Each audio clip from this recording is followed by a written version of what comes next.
Hallelujah, praise the Lord. One word for you. దేవుని వాక్యంలో చూసినట్లయితే మనుష్యులు పైరూపాన్ని లక్ష్య పెట్టుదురు, కానీ యెహోవా హృదయాంతరంగాన్ని చూసే దేవుడై ఉన్నాడు.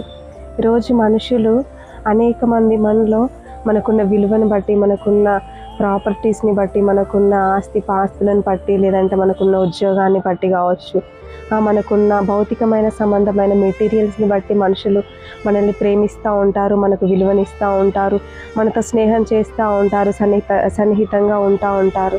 కానీ దేవుడు అవేమీ చూడలేదండి. దేవుడు మన హృదయాన్ని ఎరిగిన దేవుడై ఉన్నాడు. మనం ఏ పరిస్థితిలో ఉన్నా, మనకి ఏమున్నా లేకున్నా, దేవుడు మనల్ని ఎల్లప్పుడూ ఒకే రీతిగా ప్రేమించే దేవుడై ఉన్నాడు. ఈరోజు మనం మనుషులను నమ్ముకుంట కంటే యెహోవాను ఆశ్రయించుట ఎంతో మేలై ఉన్నదండి. దేవుని నమ్ముకొని ఆయనకు మొదటి స్థానాన్ని మన జీవితంలో ఇచ్చినట్లయితే ఏనాడు కూడా మనల్ని చెయ్యి విడనాడని దేవుడై ఉన్నాడండి. ఆమేన్.